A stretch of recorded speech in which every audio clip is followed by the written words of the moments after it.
Good afternoon. Talking about things which we have been hearing from the morning, right? Everybody talked about ChatGPT. So let's take a break from ChatGPT for a moment and talk something about the industry which has been transformed most by technology. Or I can say the industry which has been first started the technology adoption. Anybody in the audience, I know everybody loves talking about money, right? We all are here because we are working and we are making money. So anybody know that when was the first time a financial services industry adopted technology and what was the outcome? Anybody? I won't give you another lunch for getting the right answer, but at least you will know something about that. When the technology was first introduced in financial services industry? Anybody? You won't even get the answer on the Google because Google doesn't give answer like that unless you have prompt which will tell you the answer. Anyway, no point looking for the answer. I'll give you the answer. It was 1865. 1865 was the first time technology was introduced in financial services industry. There was technology which used to evaluate your signature when you do the transfer of money from one part of the world to another part of the world. It's called pentelegraph. 1865. Moving forward, 18th century, 19th century, all were the development of technology. And that's why when I say FinTech, which I will come back to another question. Sorry, I have a bad habit of asking questions to my audience. So in 19th century, technology was already influencing the financial services industry. Many of you, almost all of you will have a credit card here, right?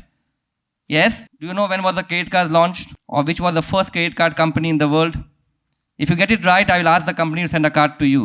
1950 Diners Club. That was the first credit card to be launched. Moving forward, I won't go into the ATM, but I think it's good to talk about ATM. Everybody uses ATM here, right? By the way, you know the last time you withdrew money from ATM? I'll come back to that scenario later. But talking about ATM, which year ATM was introduced and by which bank? I hope my British friend will be able to answer that question. Barclays, 1967. Moving forward again, talking about online banking. And that is closer to the home, Graham, so you should get it right. Online banking was introduced in which year and by which institution? 83, Nottingham Business Society. So it was a cooperative which introduced the online banking. Some people claim that it was started in 1980 in the US, but it was abandoned for some reason. But the official recording of online banking is 1983. Now, all of you started to know about FinTech only recently, right? Most probably because of the cryptocurrencies, bitcoins, online payment, digital payment, and so on. But even FinTech is not a new term. Anybody know when was the first time FinTech as a term was coined? If you get it right, I might talk to some FinTech player to give you some incentive there. Anybody know about FinTech, when it was coined and by whom? My audiences are not looking at the answer. Anyway, I give you the answer. It was 1992 by City Corporation. And nobody heard about FinTech until 2011 or 2012. The reason why, because post-global financial crisis, development of technology and most probably with the advent of cryptocurrency, which everybody is fascinated with. By the way, how many of you are making or losing money in crypto at the moment? Show of your hand. Anybody investing crypto here? Bitcoin? Making money? We can have a chat later, you know. I don't invest, but I help a lot of people to make money out there because I'm very critical to the crypto industry.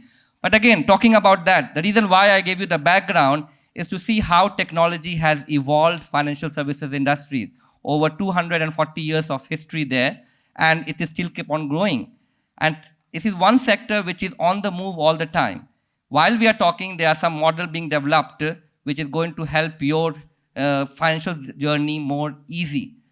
If you take out your phone, if everybody can take out your phone and just check how many wallets or how many payment apps you have in your phone. Everybody definitely have at least one, I will say. You definitely will have a Grab or a Boost, correct? Or Touch and Go, definitely, because you can't go without Touch and Go anywhere at the moment, right? You need to have a Touch and Go. Why we're talking about this? Because now every individual is being part of the FinTech industry. The only reason we don't talk about FinTech because you think that it is a different term. No. The moment you are adopting a technology in the financial services industry, it is part of the FinTech. And it is not a 20 years or 30 years of history in making, it has a 240 years of history in making. Keeping that in the context, I will be going to talk, I don't know, by the way, I have a disclaimer here. These slides are done purely by me. no ChatGPT has been used. Maybe I look younger here, but it's all photo has not been done by the ChatGPT. Maybe some AI-based software. I have to ask my EA how did they do this photo looks better. This is only a couple of weeks old photo. So if you think that this is a few years back, no, it is a couple of weeks photo. So we all know how things are changing in financial services industry, right? And you will be flooded with lot of, if you are keeping a track. I think what I do when I get up for the first time in the morning, I look at the FT website. Why? Because I need to know what happened overnight in the market, correct? Many of you who are, not many of you, almost all of you are inclined towards money, right? So you should know what's happening in the money industry. Some of these things will also pop up in your feed when you are looking at the news. And what's happening here? The challenge here is that the financial services industry, especially with the incumbent banks are getting transformed. Banks are facing challenges. Challenges from whom? Challenges from the new players. These players who have been no long history. Look at the oldest banks in the world, whether it is Bank of America or HSBC and so on. They have a huge history. But now they are facing competition with the startups which are maybe 5 years, 6 years old. And most of this time they are having challenge with one thing, which is the talent. The talent is because what we are doing in the fintech industry. Everything is growing so fast, but we do not have enough talent. And that's one of the reasons why many universities have started doing the fintech program. I can take credit for that because wherever I have been to work in, I have started the fintech program, by the way. So if anybody is looking to hire me, any other university you can think about, or maybe a consultant, I can help you establishing a fintech program. The reason why, because there is a huge shortage of talent, and we are talking about education here, and we're talking about the skills.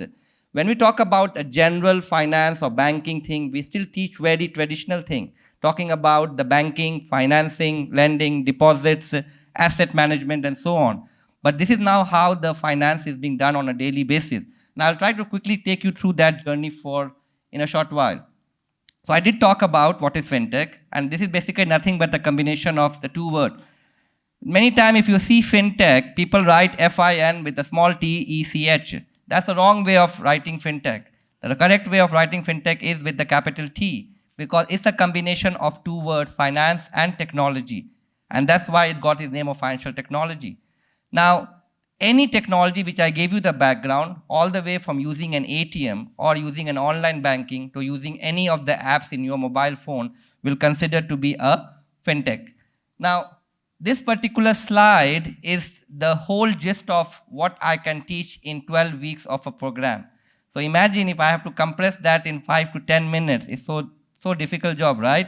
But this is the gist of everything what I teach in a fintech module, whether it's undergraduate or a postgraduate module. But I'll take you through a journey very quickly. Now, fintech is verticals of multiple services which you perform in the financial services. The most common one is payment. Whenever we talk about, I think we heard about the challenges of COVID in the morning for tertiary education, right? One industry which was the most benefited from COVID was the financial services. Why? Because everything went cashless. People do not have a choice, because even there was a rumor that the cash was containing viruses, right? And even none of the food delivery or the food apps or any shops were even accepting cash. They were all accepting cashless transaction. So one industry which has multifold increase in the transaction was the payment industry, and they will always believe on that. So the biggest vertical come for fintech from payment industry, and that's why we have stopped using cash. If you open up your wallet, I don't know how many, but I can guarantee that none of you will find more than 100 ringgit in your wallet. Anybody having more than 100 ringgit? Don't worry, I'm not going to ask you to take me for a coffee or a drink. But just for your information, people hardly keep cash in the thing, but you can see multiple wallets or multiple apps in your phone, depending on where and how you can use those apps, right? So the payment industry has getting transformed. And this is not only because of the convenience, but also because of the technology adoption. People want seamless, cashless, easy way of transaction where you can also get a lot of benefit, right? When you pay via a particular app, you will get cash back and so on. And those are incentives to do that. Most of the payment industries do not make money because of the transaction being done, because the margin of profit is very low there. How they make money out of it? Anybody? How these payment channels make money out of it? Or payment apps? Advertisement is one of these. By monetizing your data. The moment you use your app any place, it captures location, type of services, where and how much. And that will be converted into a targeted ad for you. I don't know how many of you have seen that, but if you open your Touch and Go wallet or a Grab wallet, depending on where do you use the app to pay money or to order the food, you will get a similar type of ad coming to it.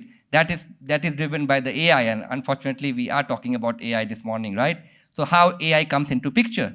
We are collecting data. So these payment app or these fintech startups, they are not here to make a lot of return out of their services, but they are here to make return out of monetizing your data and being sold to the big players. The incentive for all these startups are basically to become such a big entity in collecting of the personal information where they will be able to sell it off to big banks. Currently, most of the big banks are like they are doing shopping. What they're doing, they are going and acquiring small startups. Why? Because they need information about the customer, the profiling of the customer and so on. So payment is the biggest industry getting impacted. The second thing is about investment.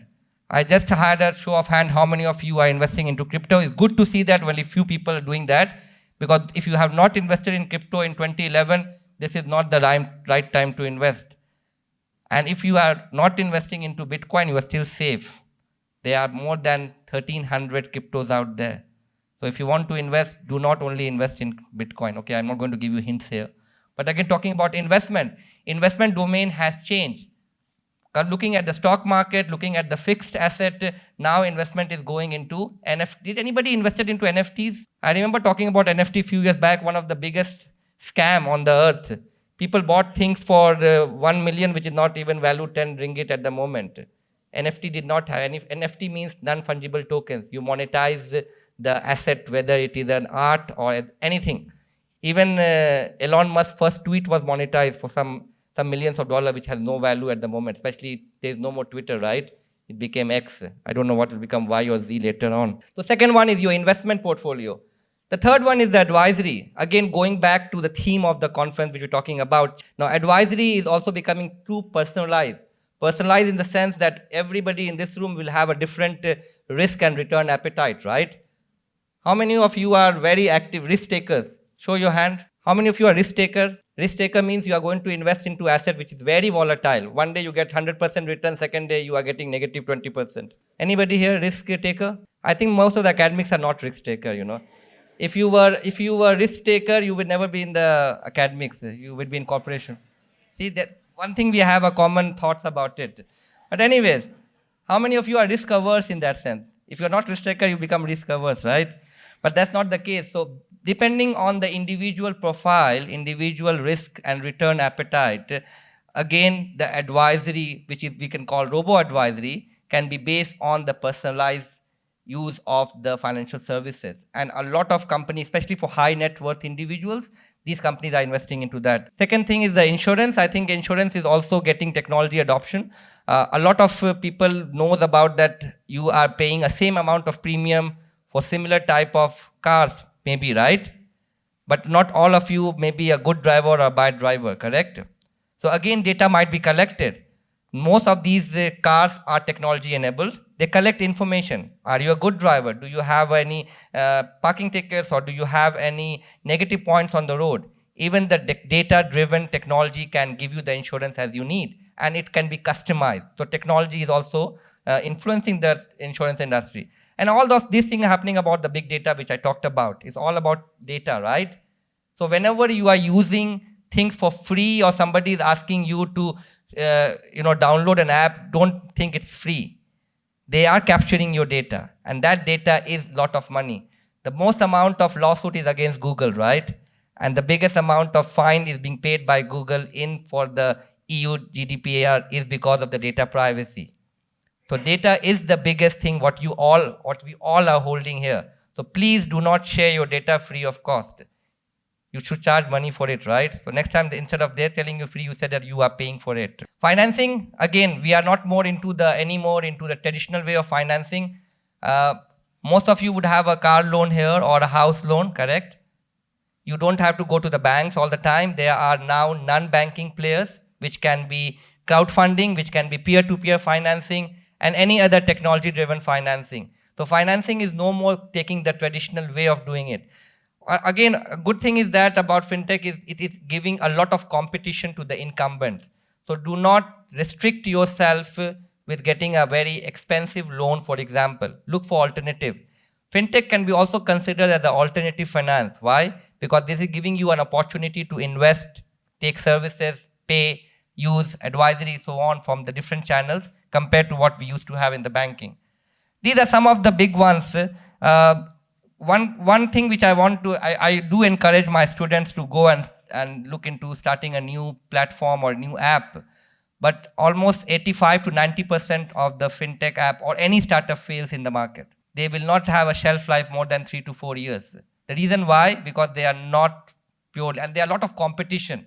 Each segment which I've highlighted maybe have many hundreds of players out there, and they will not have much of differentiation until they become big. For example, like Grab or in Touch and Go for in Malaysia, for example. But these are some of the big ones which is globally making names for it. In terms of some data which I just talked about, boasted about the industry, you can see that it is growing. The reason why we get such a big numbers for the fintech market, because none of the financial institutions can perform without technology, right?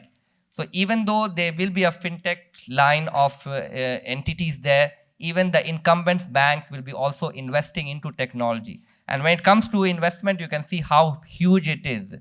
And these are some of the reasons why innovation, price, quality, depending on the type of services you want to take. So this is a huge market. Even for example, those who are looking to diversify your investment, you can also look up for the segment where there are most fintech startup, because first 2-3 years you can make a lot of money.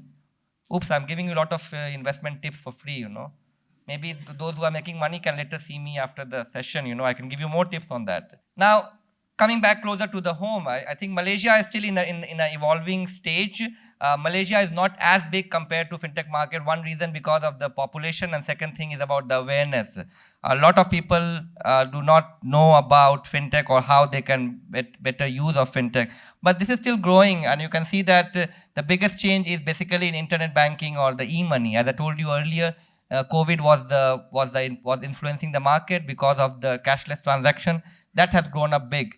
But again, if you look into this particular thing, you can see the internet banking. I think all of us have stopped going to bank. When was the last time you went to a bank branch? Can you remember? A few years back? Last year. See, we already are getting a year. As a foreigner, no choice. Every time you change your passport or a visa, you still have to go and update your records. And sometimes, so we are keeping the bank safe, at least by visiting it.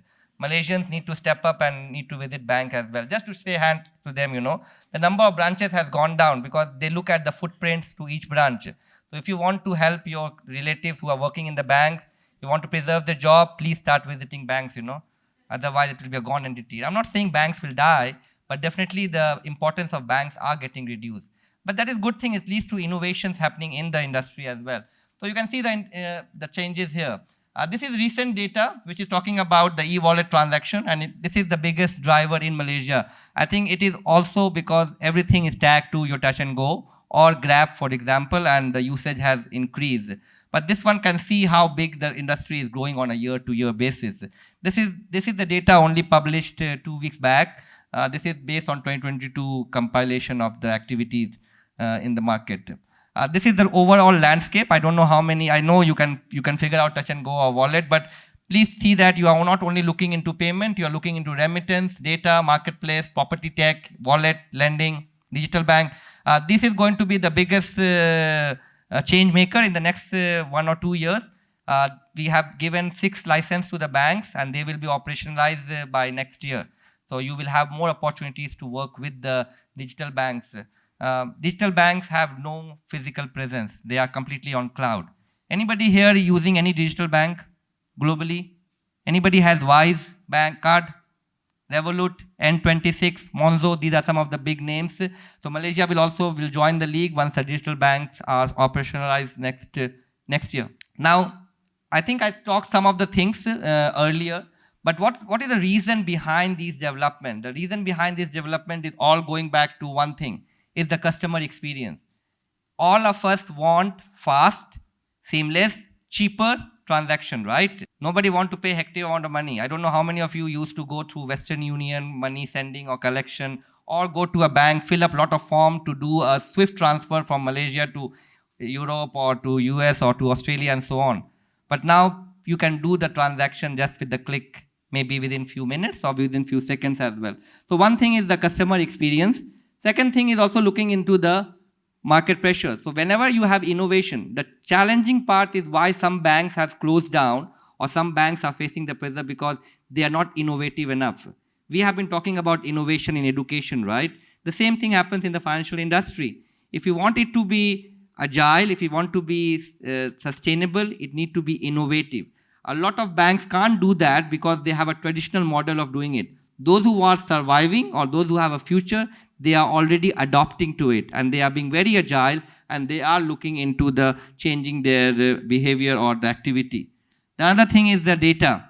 Definitely we have talked about the data and we talked about how it is helping in customizing. So behind the scene you will not know or maybe you have not experienced, but collecting the every footprint, digital footprint of your activity is help to personalize the product and services for you. Just imagine, just Googling something and then open up your Facebook or Twitter or LinkedIn, you can see the related ad. This is very well connected. It's all algorithm behind the scene which works. And that's why data becomes very important in that sense. Operational efficiency, again incumbents. When I say incumbents, I say traditional banks.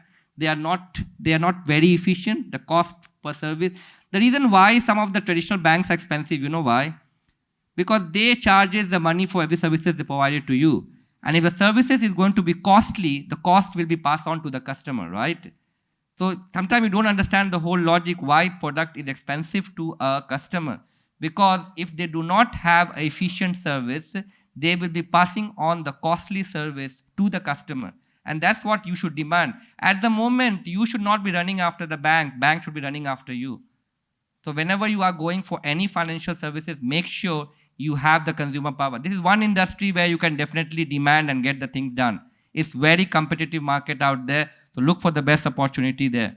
And then definitely what another thing happening is that regulation. This is my area of research which I work on, and I don't want to go into details of it, but the landscape of the technology has changed the whole regulation. Everything what we do is yet to be regulated in many ways. One reason, you know, why regulation takes a long time, have you ever noticed by the time technology is already a year old, there is no regulation yet to regulate Gen I. Any regulatory policy need to go through a lot of consultation before being adopted as a policy. It need to be put in the public domain for comments and suggestions. And that process takes long time. So this is the area which is the biggest challenge for any industry adopting technology. Because if the regulation is not there, there are chances of the users to make losses. So try to understand that. I know many of you download things online. The first thing what you do is tick, I accept all the terms and agreement. Do you ever read that? Basically, everything happened to you, you are responsible for it. And that's where the biggest area of challenge is, regulation. Do you protect the customer or not? Most of the time, the providers will be protected because you have agreed to all the terms and conditions being prescribed by them. So watch out for that space to grow into that area. The another way to look into is how banks will survive. So those who have family members who are working in the bank, tell them that, you know, Nafis was talking about all the bad things, banks will survive. There are opportunities for banks to survive. How? They need to look into collaborations. And that's what's happening with the big banks. One of the biggest acquirer of FinTech startups is Bank of America or JP Morgan, because they look for innovation, either the in-house or whether they are looking into adopting the other institutions as well. So the collaboration becomes important. The second thing is looking into cross-border. If the money movement is borderless, why we have challenges into the technology adoption or in terms of the services being done that. And that's why one of the projects happening in the Southeast Asia is the cross-border transaction between Indonesia, Malaysia, Singapore, and Thailand. Money can be transferred easily. Even money can be, you can even use the app of Malaysia seamlessly in Indonesia and Thailand, for example. So again, these cross-border opportunities are emerging. And finally, looking into the open source community, which is more about the development, using the technology, and again, the ChatGPT come into the picture. Since everybody was talking about ChatGPT, I thought of adding some flavor to ChatGPT as well. I mentioned to you earlier, financial services industry was the first adopter or the earliest adopter of technology. And second thing is that even in ChatGPT, it's happening. Again, it's all based on your language models, right? So when you look into that, basically, most of the jobs are getting automated. And financial services industry is all looking for efficiency. How do you arrive at cost efficiency? Is by reducing the cost per transaction. How you can do that? By reducing the number of personnel working for banks, right? And how will we happen that? If you automate the services. So a lot of services using ChatGPT is getting automated in the financial services, and maybe the bank, maybe the customer will get benefit out of it. Again, idea generation, product evolution, innovation, innovative ideas, or making it seamless, or maybe sometimes bypassing the rules as well. This one, again, looking into the documentation done for the financing services and so on. Recruiting, mostly into the employee effectiveness, document preparation. These will some areas within the employee effectiveness of the ChatGPT, but mostly looking into the work-related project. The other area is the task. This is one area which is getting revolutionized by the ChatGPT. Again, using the big data or the analytics and automating or coming up with a suggestion based on the LLM models. Risk management and fraud analysis is the biggest area to look into that. Credit scoring, assessment, document processing. I think customer support, I did talk about it earlier, enhancing the customer service, personalized customer assistance. Again, you see all those chatbots into the banks, and nowadays banks do not entertain with the customer service. You have to wait a long queue. The reason is because they want to automate it and go through the automated chatbots in that one. Again, support for high net worth individuals and so on. We still have more here, but I think we have talked about this. Quickly moving out. I had a lot of slides. I did not notice that. Sorry. So I did talk about some of those things. I think I don't have enough time. This can be another thing. I can talk about regulation and risk implications in maybe another forum, but this is another big area to talk about the challenges happening because of technology. We only talked about the positive side, right? There are big negative side or big challenging side, which we did not talk about. Model has, this one I think somebody spoke in the morning about the biasness in the data, and how it is living into the loans, data privacy, and the black box thinking. So what will be the future looks like? So keep an eye on the innovations. I think move beyond the traditional services. You don't have to keep on focusing on how and what you have been doing for the last 20 years and all. Do not restrict yourself. There's a concept called open finance, which based on open data, you should be able to choose different services from different players. You do not have to do all services from one bank. So try to diversify your financial services and you will be able to reap the benefit. This is going to be the future of finance in that sense. There will be challenges always there in terms of security, regulation, access and geopolitical risk. Thanks for listening to me. Thank you very much, Professor Nafis Alam.